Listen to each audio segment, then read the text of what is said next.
नमस्ते। आज हम बात कर रहे हैं स्ट्राइड्स फार्मा साइंस लिमिटेड की। हमारे पास स्क्रीनर्स से मिले कुछ नंबर्स और थोड़ी जानकारी है। हाँ, नमस्ते। तो आज हम इस कंपनी को थोड़ा समझने की कोशिश करेंगे। बिल्कुल। इरादा यह है कि इसका बिजनेस कैसा है, फाइनेंशियल्स क्या कहते हैं, मतलब कुछ अच्छी बातें, कुछ चिंताएं भी हैं, और हाल फिलहाल में क्या चल रहा है, इस सब पर एक नजर डालें। ठीक है, चलिए शुरू करते हैं। तो स्ट्राइड्स फार्मा ये दवाइयां बनाती है, डेवलप करती है और 100 से ज्यादा देशों में बेचती भी है। हाँ, और ये अक्सर ना दूसरी कंपनियों को खरीद कर बढ़ी है, वो जिसे कहते हैं इनऑर्गेनिक ग्रोथ। बिल्कुल बिल्कुल। इनका जो कोर बिजनेस है वो है जेनेरिक दवाएं, मतलब वो दवाएं जिनका पेटेंट खत्म हो चुका है। अच्छा। ये अपनी रिसर्च, अपनी इंटेलेक्चुअल प्रॉपर्टी जिसे आईपी कहते हैं, उस पर बेस्ड लाइसेंसिंग भी करते हैं और दुनिया भर की कंपनियों से पार्टनरशिप भी। बनाते क्या हैं? तो टैबलेट, कैप्सूल, लिक्विड्स, कई तरह की दवाएं, और खासकर इनका फोकस रहता है रेगुलेटेड मार्केट्स पर, जैसे अमेरिका, यूरोप, ऑस्ट्रेलिया। ओके। यहाँ एक इंटरेस्टिंग बात है, शायद बहुत लोगों को ना पता हो, ये सॉफ्ट जिलेटिन कैप्सूल बनाने में दुनिया की लीडिंग कंपनियों में से एक है। अरे वाह, ये तो बड़ी बात है। Soft gel capsules. हाँ, ये उन्हें खासियत देता है, बाजार में एक अलग पहचान। सही। अच्छा, अब जरा नंबर्स पर आते हैं। मार्केट कैप 8,649 करोड़ रुपए के आसपास है। मौजूदा भाव 938 रुपए चल रहा है और इक्विटी पर रिटर्न मतलब आरओई, हाँ, वो स्क्रीनर पर 15.5% दिख रहा है। ये तो मतलब बहुत ही ज्यादा है। हाँ, ये आंकड़ा एकदम से ध्यान खींचता है। 15.5%, काफी ऊंचा है। और अच्छी बातों में स्क्रीनर बता रहा है कि कंपनी ने अपना कर्ज घटाया है। पिछले 5 साल में प्रॉफिट ग्रोथ देखिए, 113% CAGR।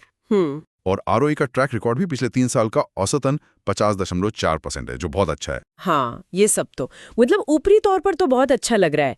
कर्ज कम होना, प्रॉफिट ग्रोथ शानदार होना, आरओई अच्छा होना। लेकिन लेकिन कहानी में कुछ और पेंच भी हैं। जैसे स्टॉक अपनी बुक वैल्यू से 3.27 गुना पर ट्रेड कर रहा है। मतलब महंगा है। कह सकते हैं बाजार इसे इसकी किताबी कीमत से काफी ज्यादा वैल्यू दे रहा है। और दूसरी बात, प्रॉफिट ग्रोथ तो 113% है, पर पिछले 5 साल की सेल्स ग्रोथ देखे, वो सिर्फ 10.6% है। ओह, ये तो बड़ा गैप है। मतलब बिक्री उतनी तेजी से नहीं बढ़ी जितनी तेजी से मुनाफा बढ़ गया। बिल्कुल। ये थोड़ा सोचने पर मजबूर करता है कि इतना मुनाफा कहाँ से आ रहा है अगर बिक्री उस रफ्तार से नहीं बढ़ रही। और एक और अहम बात, प्रमोटर्स यानी कंपनी के मालिकों की हिस्सेदारी बस 28.3% है। ये तो कम है ना। हाँ, आमतौर पर इसे कम माना जाता है।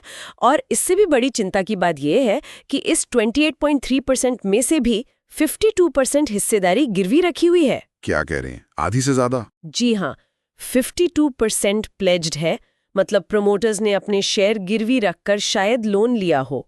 ये एक रिस्क फैक्टर होता है। ये तो वाकई बड़ा रिस्क है।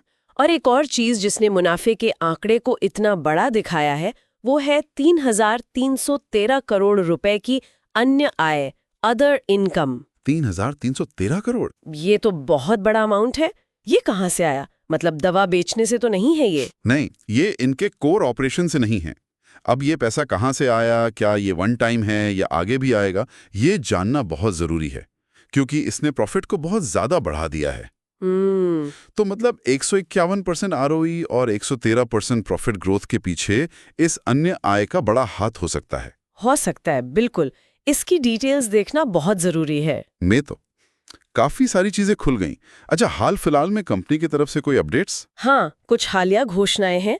कंपनी ने वित्त वर्ष 2025 के लिए अपनी BRSR रिपोर्ट, मतलब बिजनेस रिस्पॉन्सिबिलिटी और सस्टेनेबिलिटी रिपोर्ट जमा की है। ठीक है। उनकी 34th annual general meeting AGM का नोटिस भी आ गया है, और स्टॉक एक्सचेंज ने उनके 2 प्रमोटर्स को पब्लिक कैटेगरी में रीक्लासिफाई करने की मंजूरी दे दी है। अच्छा, प्रमोटर से पब्लिक कैटेगरी में। हाँ, तो कुल मिलाकर अगर देखें, स्ट्राइड्स फार्मा एक ग्लोबल फार्मा कंपनी है। प्रॉफिट ग्रोथ बहुत तेज दिखी है, लेकिन उसके पीछे अन्य आय का सवाल है। सही। सेल्स ग्रोथ उतनी तेज नहीं है। कर्ज कम हुआ, ये अच्छी बात है। हाँ, ये प्लस है। लेकिन प्रमोटर की होल्डिंग कम है और उसमें से भी आधी से ज्यादा गिरवी है। ये बड़ी चिंता है। बिल्कुल सही समरी है। तो अब सवाल यही उठता है कि ये जो इतनी ज्यादा अन्य आय है और प्रमोटर्स की इतनी बड़ी हिस्सेदारी गिरवी है, इन सब को देखते हुए कंपनी के कोर बिजनेस मतलब दवा बेचने के बिजनेस की असली ताकत और वो कितना टिकाऊ है, ये समझने के लिए हमें आगे आने वाले तिमाही नतीजों में किन खास चीजों पर, किन की फैक्टर्स पर बारीकी से नजर रखनी चाहिए। बहुत सही सवाल। मतलब असली कहानी तो आगे के नतीजों से ही पता चलेगी।